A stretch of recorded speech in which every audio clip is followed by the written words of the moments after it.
toată lumea, sunt tradus și asta. Ne vom juca Minecraft din... Dacă nu știți, da, Minecraft înainte așa arăta factor. Am găsit un launcher care m-a lăsat să-mi instalez versiunea mai vechi din Minecraft și văd că are audio. Adică dacă nu știți, în Minecraft nu prea exista sunete, adică în versiunile vechi nu prea erau sunete. Și în asta e fix ca și Minecraft-ul simplu, numai că am ales o versiune care măcar să avem lumi infinite. Era o versiune care n-aveam deloc infinită și aveam o știință că eram într-o insulă și cam asta era toată ideea și dacă muream de dușam pentru progresul. Ideea este că vreau să fac versiunea asta pentru că să aveți tot progresul, nu să pierde. Da, versiunea asta veche Minecraft mă cam plac foarte mult pentru că au așa simplitate cum arată. O să mai fac o chestie, să mai iau un copac cu trunchiul ăla acolo. O să mai rad un copac sau luăm prima oară piatră, haide. Să luăm o piatră și ne apucăm. În versiunea asta n-avem cum să mâncăm, n-avem să dăm sprint, nu avem foarte multe entități, nu avem villageri, nu avem multe NPC-uri. Am treaba cu versiunea asta, deci multe NPC-uri nu prea avem, am cam destul de păcat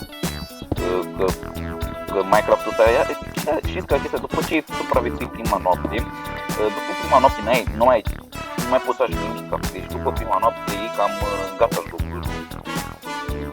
Ideea e mai la versiunea asta de lasă pe tine să-ți pui mintea la contribuții, să gândești tu la propria ta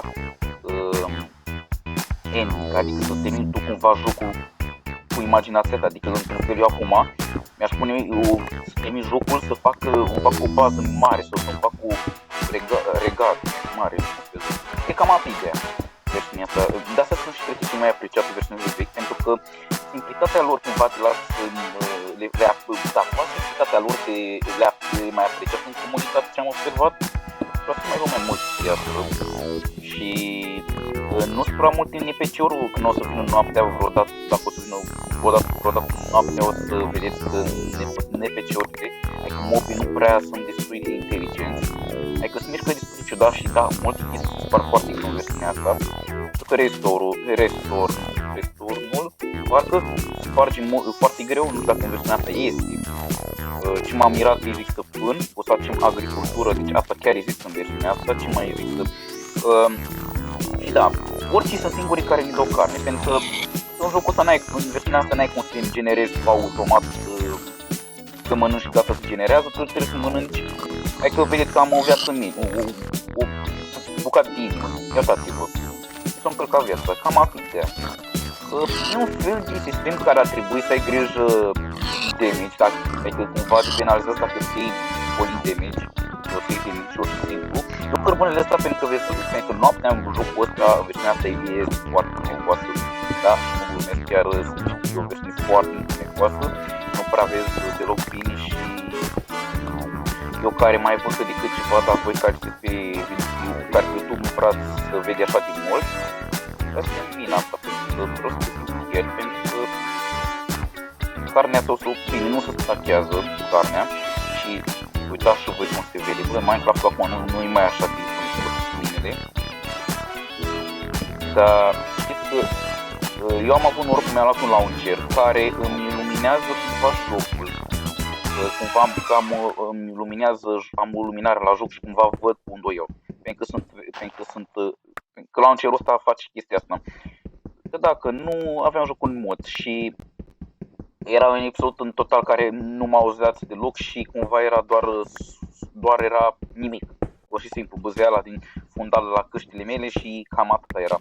De asta am căutat un launcher care de la să ai și audio la joc, pentru că înainte Minecraft-ul nu avea audio deloc și cam asta e destul de nasol.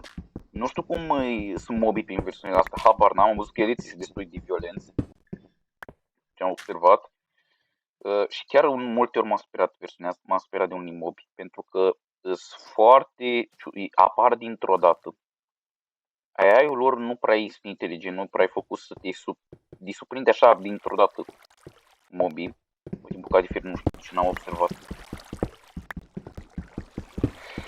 Da, și nu putem da crouch, deci crouch nu poți să-l dai.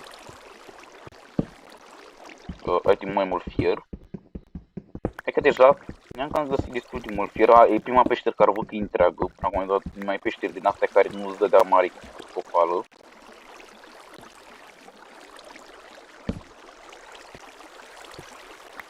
Gata, am rezolvat apa.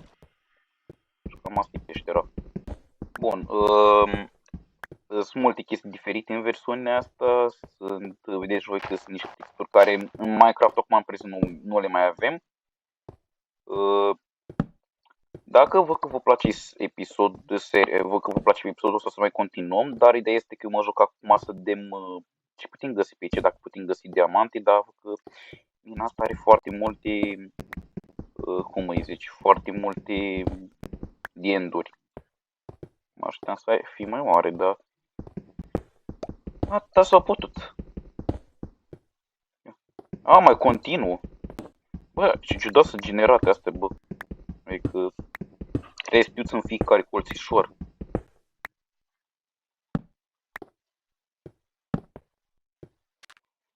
Da. Și mă miră când am dat peste un mob. Chiar asta mă miră foarte mult când am dat peste un NPC și mi s-a spart târnăcopul. Bun. O să trebuiască la un moment dat să ne ducem sus înapoi ca să-mi iau... Hai să fac 2 târnăcopi, pentru că versiunile astea se duce obiectele foarte rapid. Deci dacă ai cu gând să te duci la un minat, trebuie să ai ceva pereche de târnăcoape. Pentru că se duce foarte repede. Hai să-mi fac și un fârnal. Ca să-mi fac fierul ăsta. Măcar tot sabie, pentru că nu știu cum trebuie să dau cât minute sunt până la sacă zi. Să-mi iau măcar așa torțele. Ca să luminăm, ca să nu avem probleme și surprize cu mobi.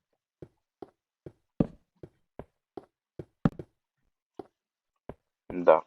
Și iarăși un dient. Ok. Hai să luăm torțele, că o să am nevoie de ele. O să am nevoie de torții curând, noaptea. Măcar de câteva să am, ca să-mi iluminez drumul și să vedem cum sunt mobii agresivi.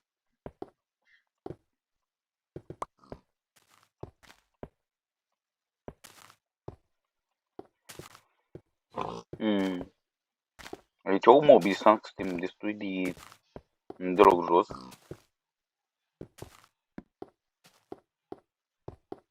Uite, am ajuns bine. Măcar să iau torțele astea. Am nevoie de ele pentru că, vedeți voi, deja am luat torțele și ce întuneric aici. Am făcut prostic că stau în întuneric pentru că pe YouTube, nu știu cum e YouTube-ul ăsta, face cumva să fie videoclipuri foarte întunecos dacă treci prin întunericul ăsta. Dar și văd cum se vede pe aici, wow. Adică e chiar crafting la faza asta. Adică, din vorba eu acum fac așa ca un test, ia să vedem. Deci e pe straturi de blocuri întuneric, acum observ. Oh, wow! Mă miră că avem niște straturi ciudate. Nu se vede. Da, ăsta e Minecraft-ul. Așa era Minecraft acum 11, 10, 17 ani. Deci, da. Cam ăsta e Minecraft-ul. Indef. Sunt mai multe versiuni, mai avansat de atunci. Stați, vreau să vă arăt o chestie. Până acum nu avem vaci. Deci vaci din versiunea asta nu există. Înainte nu există, deci nu aveam foarfecă, deci trebuie să dăm, batem oile ca să le dezgoșim, să le dăm cu puși, să avem lâna lor gratis. Să vă arăt o chestie ce se întâmplă când facem rost din multe lână. Încăpat nu avem, nu există, nu a fost băgat încăpatul.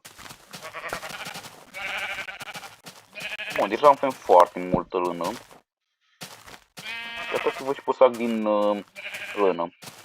Zic, da, pot să am scut din leather. Chiar e wow. Chiar e o modalitate foarte ușoară pentru prima noapte să-și față. Chiar e o treabă chiar mișto. Și asta și știu că erau și niște construcții mari. în versiunea asta. Da. Și vine noaptea. Dar da, cam atâta vreau să fac episodul. Dacă v-a plăcut acest episod, fraților, eu am fost Radu Rusu și v-am lăsat. Pa, pa!